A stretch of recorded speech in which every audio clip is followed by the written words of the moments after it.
Hello നമസ്കാരം. 1980കളുടെ നൊസ്റ്റാൾജിയയും കൂടെ കോടിക്കണക്കിന് വർഷങ്ങൾക്ക് മുമ്പുള്ള പ്രീ ഹിസ്റ്റോറിക് കാലഘട്ടത്തിലേക്ക് ദിനോസർ ഭീതിയും ഒന്നിച്ചെത്തിയാൽ എങ്ങനെയിരിക്കും? ആ ഒരു കിഡിലൻ സയൻസ് ഫിക്ഷൻ പ്രമേയമാക്കിയെത്തിയിട്ടുള്ള the end of the oak street, Anne Hathaway, Ewan മാക്കാർ എന്നിവർ പ്രധാന വേഷത്തിലെത്തിയിട്ടുള്ള ഈ സിനിമയെക്കുറിച്ചുള്ള ഒരു ഡീറ്റെയിൽ റിവ്യൂലേക്ക് സ്വാഗതം. ആദ്യം തന്നെ ഇതിന്റെ കഥയിലേക്ക് വന്നു കഴിഞ്ഞാൽ 1982 ഓക്ക് സ്ട്രീറ്റ് എന്ന് പറയുന്ന ശാന്തമായിട്ടുള്ള ഒരു അമേരിക്കൻ നാട്ടിൻ പുറത്താണ് കഥ നടക്കുന്നത്. എഴുത്തുകാരിയാകാൻ ആഗ്രഹിക്കുന്ന ഡെന്നീസ്, ഭർത്താവ് ഗ്രേസ്, പിന്നെ ഇവരുടെ മക്കൾ, അങ്ങനെ ജീവിച്ചു പോകുന്ന ഒരു സാധാരണ കുടുംബം. പക്ഷേ ഒരു രാത്രിയിൽ ആകാശത്ത് വലിയൊരു വെളിച്ചം പ്രത്യക്ഷപ്പെടുന്നു. പിറ്റേന്ന് രാവിലെ നാട്ടുകാർ ഉണരുമ്പോൾ സ്ട്രീറ്റ് ആകെ മാറിയിരിക്കുകയാണ്. പോരാത്തതിന് തെരുവുകളിലെല്ലാം തന്നെ വിശന്നു വലയുന്ന രക്തദാഹികളായിട്ടുള്ള ദിനോസറുകൾ. അതെ, ആ ഒരു മാജിക്കൽ പോർട്ട് വഴി ഈ പ്രദേശം ഒന്നാകെ പ്രീ ഹിസ്റ്റോറിക് കാലഘട്ടത്തിലേക്ക് ട്രാൻസ്ഫർ ചെയ്യപ്പെടുകയാണ്. അവിടെ നിന്നും ജീവനം കൊണ്ട് രക്ഷപ്പെടാൻ ഇവർ നടത്തുന്ന പോരാട്ടമാണ് ചിത്രത്തിന്റെ മെയിൻ പ്ലോട്ട് എന്ന് പറയുന്നത്. ഈ സിനിമയുടെ അവസാനത്ത് കുറെ സർവേയർ എന്ന് പറയുന്നത് കാണിക്കുന്നുണ്ട്, കുറെ പേരുടെ ഇന്റർവ്യൂ പോലുള്ള കുറെ സാധനങ്ങൾ കാണിക്കുന്നുണ്ട്. അതുകൊണ്ട് തന്നെ പലരും ചോദിക്കുന്നത് ഈ സിനിമ ഒറിജിനൽ ആണോ എന്നാണ്. അല്ല, പക്ഷേ ഈ സിനിമയുടെ ചില ആ ഒരു പഴയ നമ്മുടെ ഒരു നൊസ്റ്റു ഒക്കെ ഉണ്ടല്ലോ, അതായത് ജുറാസിക് പാർക്ക് പോലുള്ള സിനിമ, സ്ട്രേഞ്ചർ തിങ്സ്, അങ്ങനെയുള്ള ആ ഒരു 80s ക്ലാസിക് ആ ഒരു ശൈലി പുനഃസൃഷ്ടിക്കുവാൻ വേണ്ടിയാണ് സംവിധാൻ ഡേവിഡ് റോബർട്ട് മിച്ചൽ ഇതിലൂടെ ശ്രമിക്കുകയെന്നത്. ആ ഒരു പിന്നെ ശൈലി ഈ സിനിമയുടെ പെർഫോമൻസിൽ നന്നായിട്ട് തന്നെ കാണാൻ സാധിക്കുന്നുണ്ട്.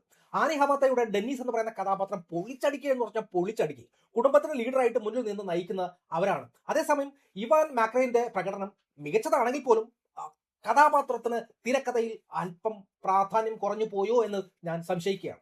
പിന്നെ എടുത്തു പറയേണ്ടത് ഇതിലെ ദിനോസറുകളുടെ ആ ഒരു ലുക്കാണ്. സിനിമകളിൽ നമ്മൾ കാണാറുള്ള പരമ്പരാഗതമായ ആ ഒരു ലുക്കിന് പകരം പക്ഷി സമാനമായിട്ടുള്ള ചിറകുകളുള്ള ഒറിജിനൽ ചരിത്രത്തോട് നീതി പുലർത്തിയ ഒരു ദിനോസറുകളാണ് നൽകിയിരിക്കുന്നത്. അത് കാണാൻ തന്നെ വളരെ ഗംഭീരമായിട്ടുള്ള ഒരു രസമുണ്ട്. കാരണം ഒരുപാട് ഡിഫറെന്റ് ആയിട്ടുള്ള ഒരു സാധനം. സാങ്കേതികപരമായി നോക്കിയാൽ ഇവിടുത്തെ ആ ഒരു സിനിമോട്ടോഗ്രാഫിയും സൗണ്ട് ഡിസൈനിങ് വേറെ ലെവലാണ്.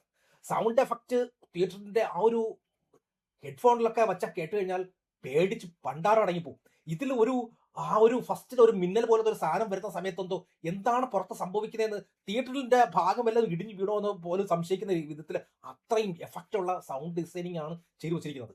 ഗംഭീരം വെച്ചാൽ ഗംഭീരം, ഭയന്ന് പണ്ടാരം അടങ്ങി എന്ന് തന്നെ പറയാം. സൗണ്ട് ഡിസൈനിങ് നന്നായിട്ട് തന്നെ സസ്പെൻസിനും ആ ഒരു ഭീകരതയെ നിലനിർത്താൻ വേണ്ടി ഒരുപാട് സഹായിച്ചിട്ടുണ്ട്.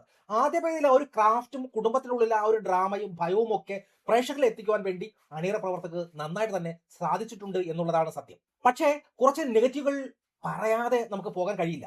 ഒന്നാമതായി, ആ പോർട്ട് വഴി ആ പ്രദേശം എങ്ങനെ ഭൂതകാലത്തിലേക്ക് പോയി എന്നത് വ്യക്തമായിട്ടുള്ള ഒരു യുക്തിയോ അല്ലെങ്കിൽ ഒരു സയൻസ് പരമായിട്ടുള്ള ഒരു രീതിയിൽ സിനിമ തരുന്നില്ല.